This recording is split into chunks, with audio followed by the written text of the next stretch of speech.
पता नहीं है तो मंदबुद्धि है, पागल है, बोझ है। हाँ पता है ये नहीं बचेगा, फिर भी बचाना है, फिर भी बचाना है।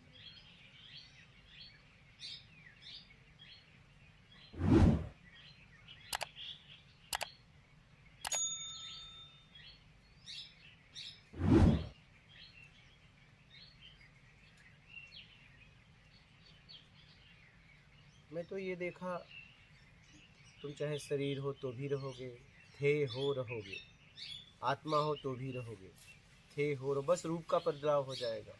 तो जब इस जगत में रहना ही है या इस जगत के पार जाना है तो पवित्र होके रहो ना। बहुत होगा ये शरीर का बदलाव, रूप का बदलाव हो जाएगा ना, ये बिखर जाएगा। कम से कम इतिहास में कोई तुम्हें स्पर्श करे तो कम से कम उसे आनंद की फीलिंग तो हो। जिंदगी को ऐसा जियो, तुम तो रहोगे, तुम शरीर हो तो भी रहोगे, अब आत्मा हो तो भी रहोगे, पक्का है ये। लेकिन रूप का बदलाव होगा, तत्व का नाश नहीं होने वाला, और वो कोई न कोई रूप में रहेगा। क्या? हाँ, वो भी कोई न कोई रूप में रहेगा। हाँ, लकड़ी जली इस रूप में, कोयला हुआ, कोयला रूप, राख हुई तो भी रूप में है वो। हाँ हाँ हाँ, वो है, उसका नाश नहीं किया जा सकता, रूप भी बदल रहा है। बट है तो एकदम एकदम वो रहेगा।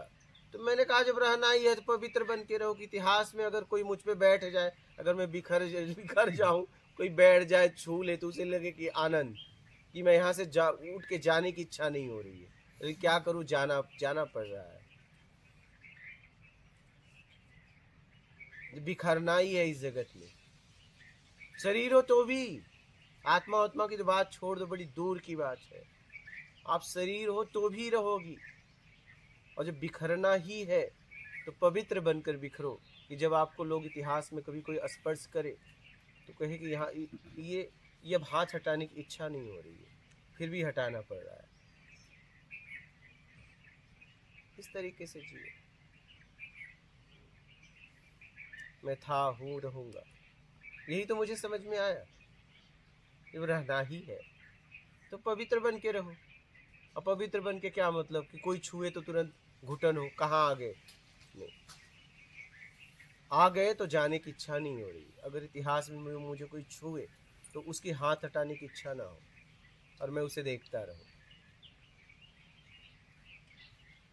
उसे कहना पड़े कि हाँ है क्या, उसे कह पाऊं कि मैं हूं यहाँ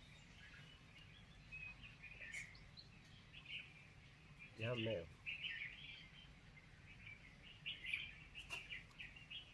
तो हर हाल में हम रहेंगे, हम मिट नहीं सकते। किसी न किसी में हम रहेंगे। आत्मा है तो भी, शरीर है तो भी, हम रहने वाले हैं। मुझे लगा कि रहना ही है, पवित्र बन के रहो बस। और मैंने उस पवित्रता के लिए ईमानदारी और सत्कर्म समझा कि बस ईमानदार और सत्कर्मी हो जाओ, बात खत्म करो। बहुत भारी है। आप 2 वर्ड में कह रहे तो जब इनको देखे तो लग रहा है कि ये तो बहुत बड़ा है भाई, तो फूक फूक के कदम रखने वाला है।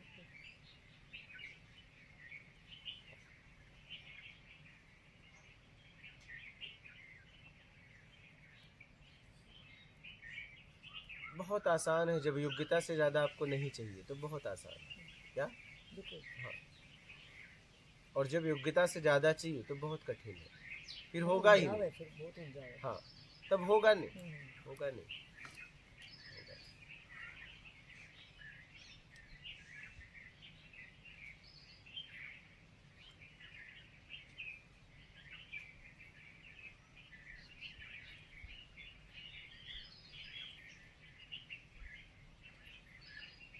तो मैंने जीवन में यही समझा, मैं था, हूँ और रहूँगा, मुझे कोई मिटा नहीं सकता। मैं शरीर हूँ तो भी रहूँगा, बस रूप का बदलाव होगा, लेकिन किसी न किसी रूप में रहूँगा। कोई न कोई मुझे छूएगा। अगर मैं शरीर हूँ तो, आत्मा भी हूँ तो भी रहूँगा।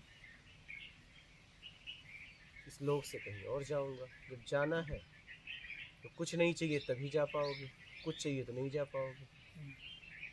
ठीक है, तो आप शरीर हो चाहे आप आत्मा हो, हर स्थिति में अपने कल्याण के लिए ईमानदारी से करो। बस इससे राष्ट्र सेवा भी हो जाएगी, देश सेवा भी हो जाएगी, विश्व सेवा भी हो जाएगी, जगत का भी कल्याण, तुम्हारा भी कल्याण, सब कल्याण ही कल्याण।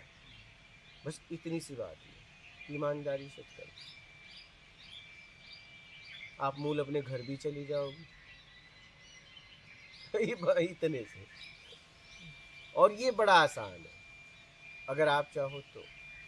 बस इसके लिए योग्यता से ज्यादा पाने की इच्छा का त्याग कर दो, बस बात खत्म।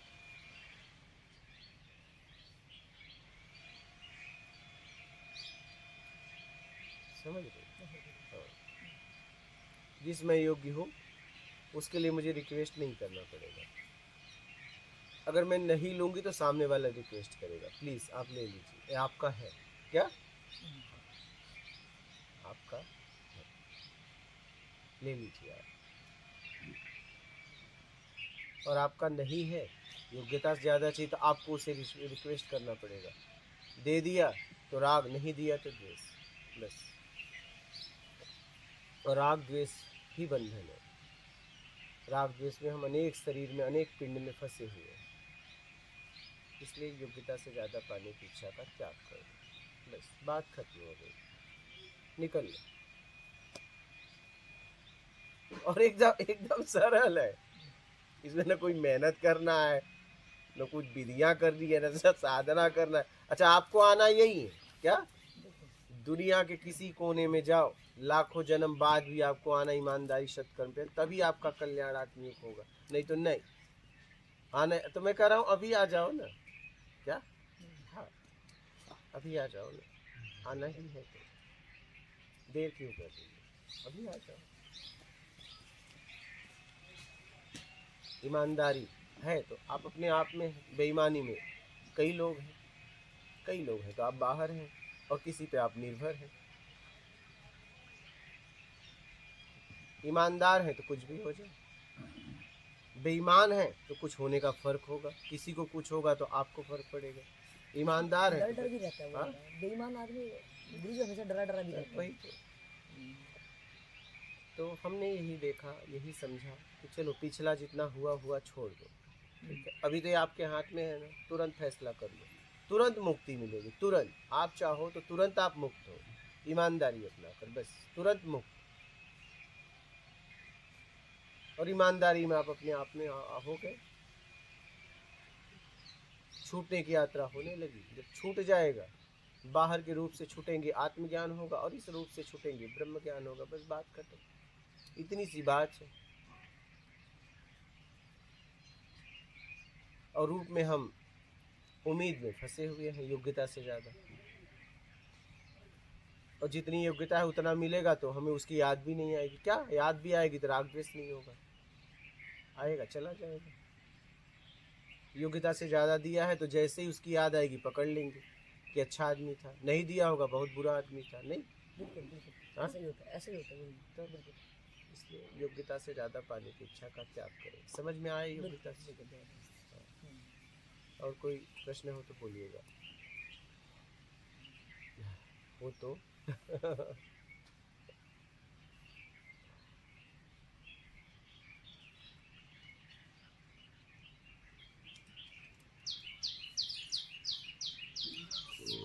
करना है तो एकदम सरल है, नहीं करना है तो एकदम कठिन है, बस।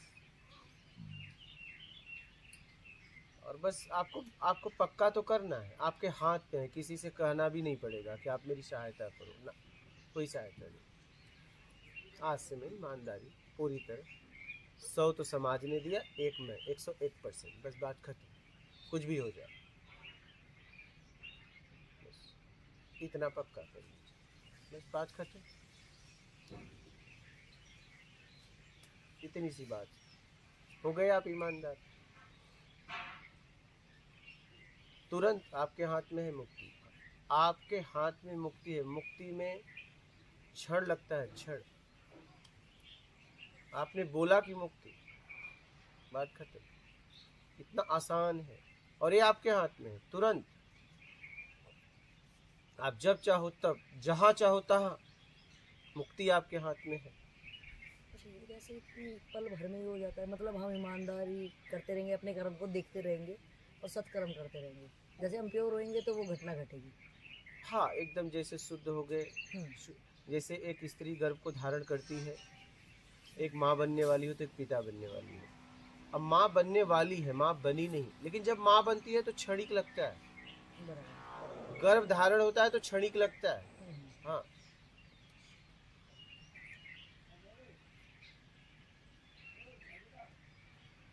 कोई काम आपने लिया, कोई काम नहीं था, काम की शुरुआत किया, क्या करे, काम करे, काम करे, काम जब पूरा होता है तो क्षणिक लगता है ये हो गया।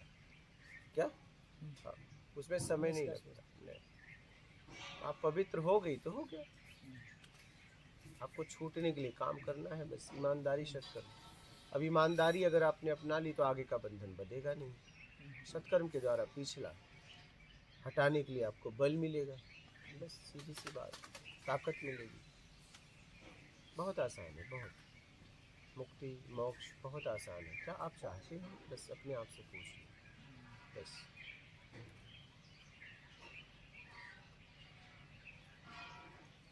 और ये आप ही करा सकते हैं, और कोई नहीं। ये आपके हाथ में है पूरी तरह।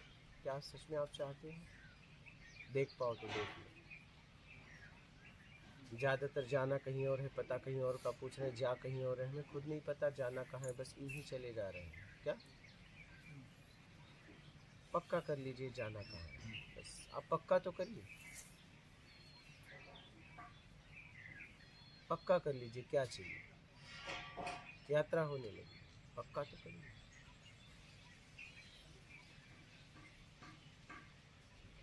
और बोलिए, कोई प्रश्न है?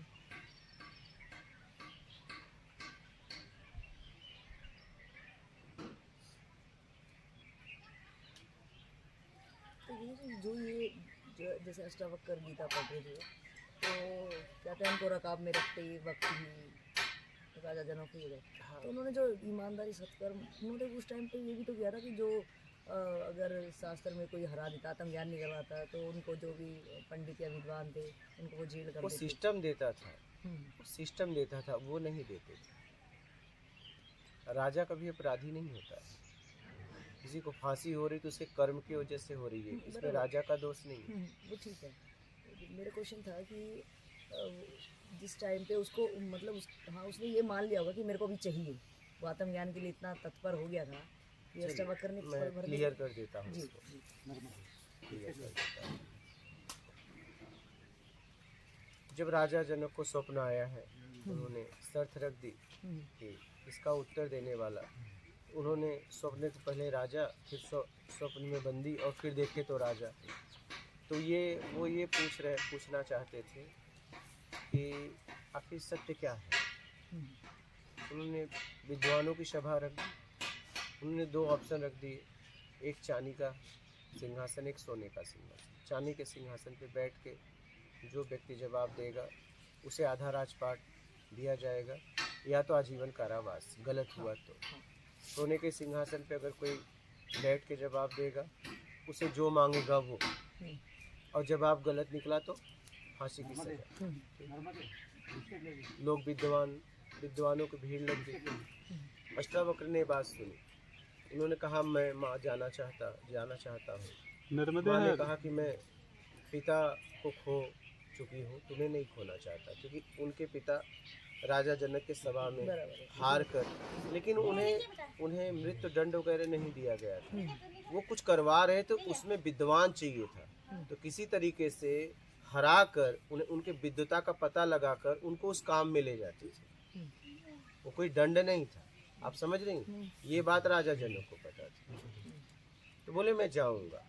जैसे ही वो गए और जैसे ही वो सभा में पहुंचे, लोग 8 जगह से कुबड़े थे, लोग देख के हंसने लगे कि ये कहाँ से। तो जब उन लोगों का हंसना बंद हुआ तो ये हंसने लगे, और जब ये हंसने लगे तो राजा जनक को भरोसा हो गया कि कोई मुझे मेरे प्रश्न का जवाब देने वाला आ गया। तो उन्होंने कई उदाहरण दिए। गन्ना टेढ़ा मेढ़ा हो सकता है, उसकी मिठास टेढ़ी मेढ़ी नहीं हो सकती। जलेबी टेढ़ा मेढ़ा हो सकता है, उसकी मिठास टेढ़ी मेढ़ी नहीं हो सकती। और जाके सीधा, तो उन्होंने कहा कि मैं तो सोचा था कि राजा जनक के सभा में विद्वान बैठे हैं, ये तो चमारों की सभा है। चमार का मतलब कोई जात नहीं, नहीं, जात नहीं। जो चमड़ी को ब्राह्मण, देख लो, क्षत्रिय, वैश्य, शूद्र तो चार हमारे अंदर है। बराबर आपने ठीक क्लियर है, किया। हमने क्लियर भी क्लियर उसको किया, कर लिया, पृथ्वी के हर जीव में है। बिल्कुल clear। तो मतलब चमड़े को देख के, आवरण को देख के अगर कोई इज्जत दे रहा है सामने वाले को, उसका चरित्र नहीं देख रहा है, ठीक है, तो वो चमार है। क्या? वो चमार है। चमड़े को देख रहा है, आवरण को देख रहा है, वो उसको चमार बोला गया है। फिर वो जाके क्या करते हैं, सोने के सिंहासन पे बैठ जाते हैं। राजा जनक को एकदम भरोसा हो जाता है कि कोई आ गया, तो कहते हैं राजन अपने प्रश्न को रखिए। तो जैसे ही वो प्रश्न करते हैं, बोलते हैं नहीं, पहले सिंहासन छोड़ो। प्रश्नकर्ता नीचे होता है, उत्तर देने वाला ऊपर होता है। पहले आप राजगद्दी छोड़ के नीचे आओ। तब वो राजगद्दी छोड़ के नीचे आते हैं और तब वो कहते हैं कि आपको इसका उत्तर चाहिए कि आत्म अनुभूति करनी है। सिर्फ आपको शब्दों से उत्तर चाहिए कि आपको आत्म अनुभूति करनी है। तो कहते हैं नहीं, मुझे आत्म अनुभूति के साथ उत्तर चाहिए, सिर्फ उत्तर नहीं चाहिए।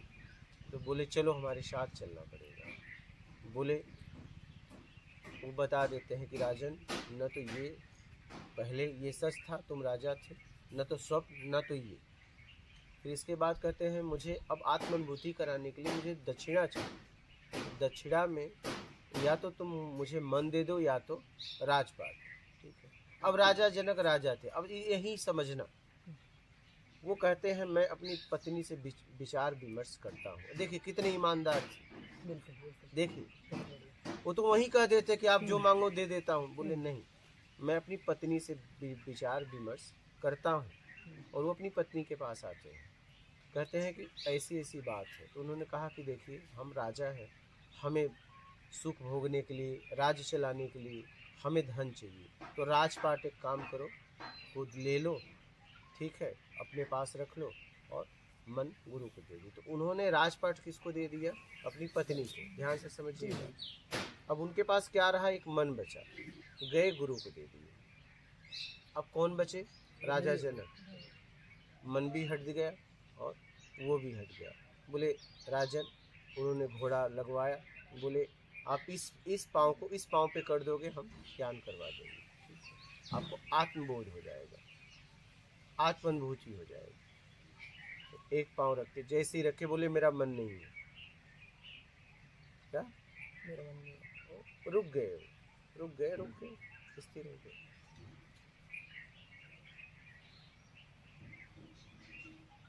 स्थिर हो गए, उनके पास कुछ बचा ही नहीं है। अब कोई साधारण होता तो बोलता ठीक है मैं आपको राज देता हूँ, पत्नी से पूछने की क्या जरूरत है। समझिएगा इस बात को। वो कितने ईमानदार थे कि अपनी पत्नी से जाके पूछे, क्या जरूरत। वो यहाँ बोल देते चलो मैं आपको दो में से क्या चाहिए आप बोलो, आपको देता हूँ। बोले नहीं, मुझे पत्नी से पूछना पड़ेगा। तो इतने ईमानदार थे। क्या? उन्हें आत्मबोध हो गया, स्थिर हो गए। समझ रहे हो? बोलिए। वो ईमानदारी पवित्रता ही पहले से थी, प्यार ही पहले से। अब देखिए ना कि अपनी पत्नी से पूछने जा रहे हैं। हाँ? अगर आप देखा जाए राजा की अपनी हैसियत होती है। हाँ, वो फैसला ले सकता है। पत्नियां पटरानियां तब क्या क्या होती हैं। तो उन्होंने कहा नहीं, मैं अपनी पत्नी से पूछूंगा। और पत्नी ने जितना कहा वही पत्नी को कन्विंस, सलाह नहीं दी, ऑप्शन ही दिया। नहीं है, वो ऑप्शन दिया, दो में से एक देना है। क्या दूं, तू बता। क्या बात है, जबरदस्ती। हाँ, ये तू बता, मतलब ये मैं नहीं बताऊंगा, नहीं, ये तुम बताओ क्या दूं, मेरे पास दो हैं।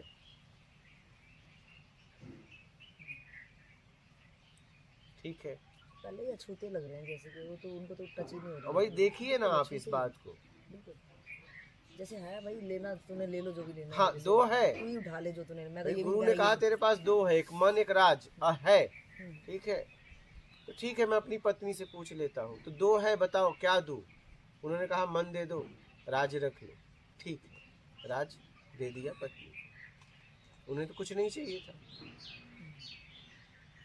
उन्हें कुछ चाहिए होता तो फिर पत्नी के पास क्यों जाते। तो राजपत्नी को दिया, मन गुरु को दिया, बचा क्या? कुछ नहीं। हो गया आत्मबोध, आत्म का ज्ञान। समझ गए? देखो, ये तैयारी तो हमें ही करनी है।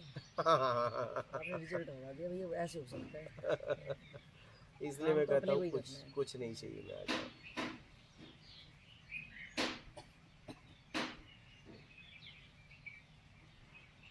समझकर अपने आप को निकालिए। और कोई प्रश्न है आप? वैसे तो कितने भी करने को बेवकूफ़ी वाले कितने लोग वीडियो जो बस। देखते हैं वो करते रहते हैं, बट आप घुमा हम भी फिरा के देते वही रहते बात पे हैं। ले देते हैं। हम भी देते हाँ, हैं। आपका बड़ा फ्रीडम हमारा है, आप काम- उनको देते हो। हम देते रहते हैं। वो हमारा तो 1000 रुपये वाला जो पंडित सा हाँ। कोई आया था वो बकवास आज आया। देते रहते हैं, हमारा काम है देना। ठीक है, आप लेके खुश रहो बस। नहीं, आप लाजवाब उनकी बातों को बड़ा मोल्ड कर देते हो। घर जाके वो भी तो सोचता होगा, हाँ, तूने जो बकर बकर कर दी थी कर है, लेकिन ये ईमानदारी सपने में वो भी क्या था, निकल ले बेटा तू। मैं नहीं अपना लीजिए। बहुत प्यारा है। ईमानदारी और सत्य। आप कहिए, आप मैं तो वही गुड़गांव से आई हूँ, इनके साथ ही आई हूँ। आप भी कभी देखेगी नहीं? नहीं देखी हूँ, ये सुनते इनके साथ ही सुनती है। गुरु जी जो आप क्वेश्चन कर रहे हैं ना, हाँ। हम मैंने इसकी ट्राई भी करी है, प्रैक्टिस कर रहे थे। गुरु जी जाके बोलेगे तू बता क्या बोलेगी, फिर मैं क्या सेम यही क्वेश्चन होने वाले। कहती मैं क्या बोलूँगी, तो मैंने बोला कि ये बोलेंगे भाई तुम तेरे को कैसे मिले, तो फिर तू सुनती है कि नहीं। नहीं, साथ में ही सुनते हैं यार, सुनते हैं। तो समझ में आ रहा है? डिस्कस भी करते हैं साथ में। आपके कोई प्रश्न है? नहीं ऐसा तो कोई नहीं। ईमानदारी सत्कर्म अपना के निकल। हाँ। मेरा तो यही कहना है। और जब से वीडियो सुन रहे हैं हम यही बात करते हैं, भी ईमानदारी सत्कर्म करके निकल लो बस। और हर समय आप जांच वाली मशीन पे खड़े हो, ये ध्यान रखें। हर वक्त बिल्कुल, उठते जागते सोते बैठते वो तो नहाते। हम ही आंख बंद कर रहे थे, वो चीजें तो पहले भी अवेलेबल ही थी यार, हम ही नहीं कर रहे थे उनको, हमें देख ही नहीं पा रहे थे शायद उनको।